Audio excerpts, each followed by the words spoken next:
Hello and welcome to Root Causes, the PKI and Security podcast where a pair of industry veterans talk about all matters digital certificates and PKI.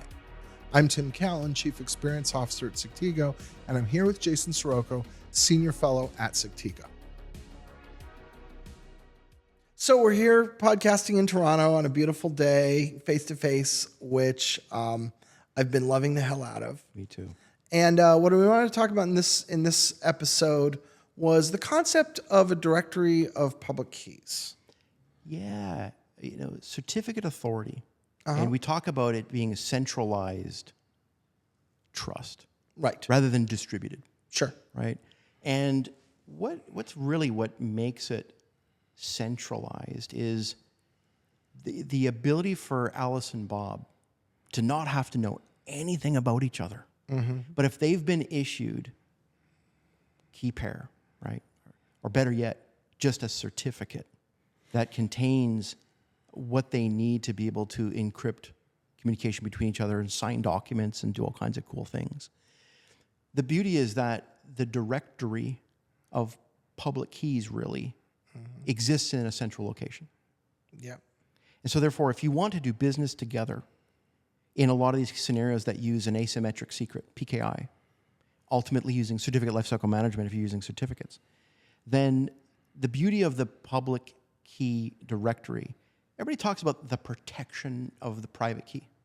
That's what gets most of the airplay. Sure. Because it's the sexy, the thing the bad guy's going after, the thing you got to protect, the thing you got to put into a secure element, the thing you cannot let go out of your hands.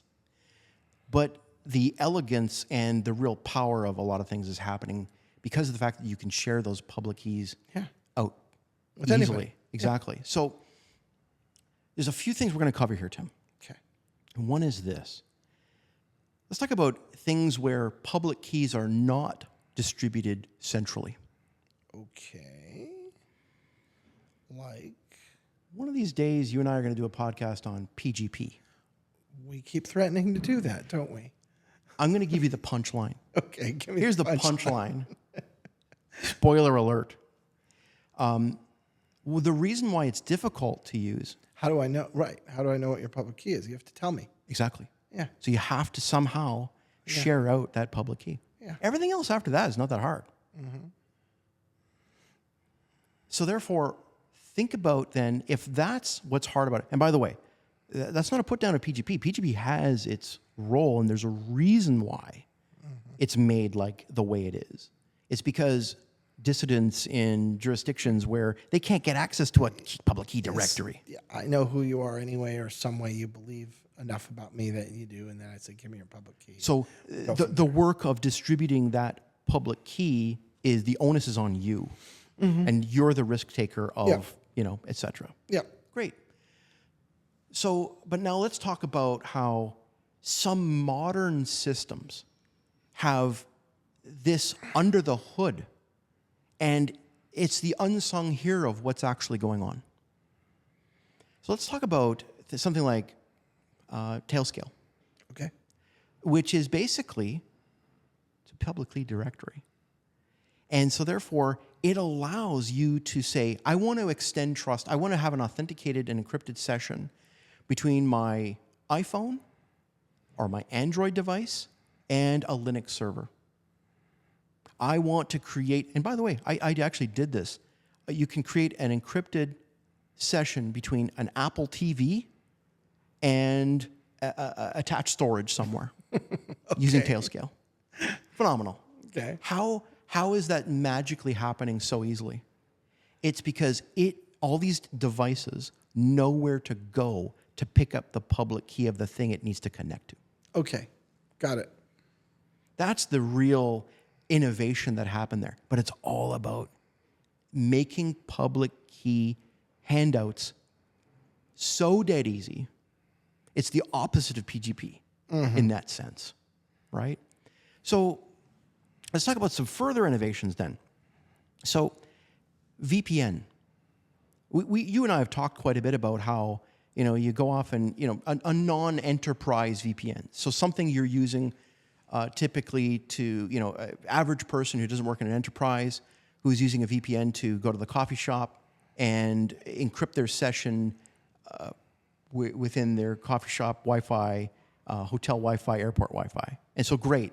What you've done is you're saying, I don't trust anybody on the network of this coffee shop, hotel, airport, but I do trust my VPN provider. Right. Is that always the best idea? The answer is probably no. Yeah. That's the honest truth. And so therefore, that form of public key directory-based system might not be, that's an area where I think that we shouldn't deprecate the idea of VPN. I'm not calling for that. But what I am saying is understand who you're trusting. Mm-hmm. Yeah. You and I have had a podcast in the past about doing Tor over VPN or VPN over Tor. Yeah. And you're really shifting who you're trusting and distrusting. Yeah. Because if you distrust your ISP, then, or you distrust the Tor exit node, or you distrust.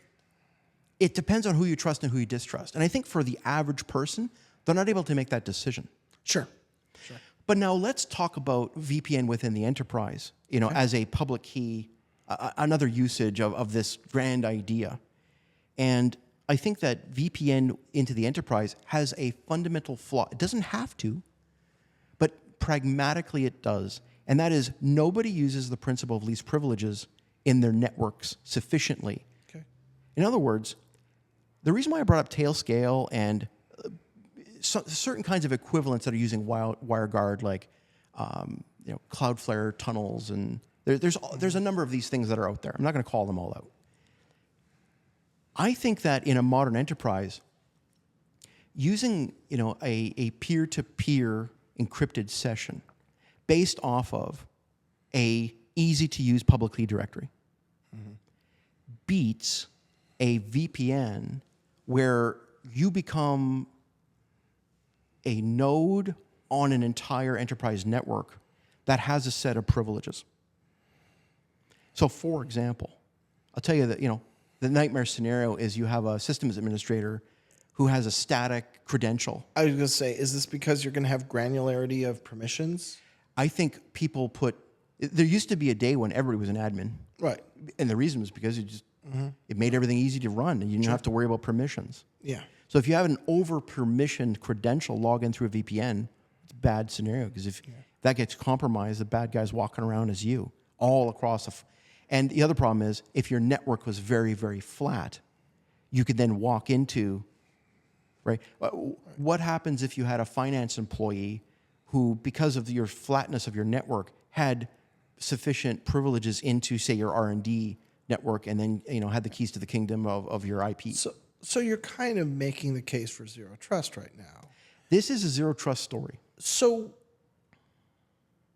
why do the two have to be mutually exclusive? I would say it's this. Okay.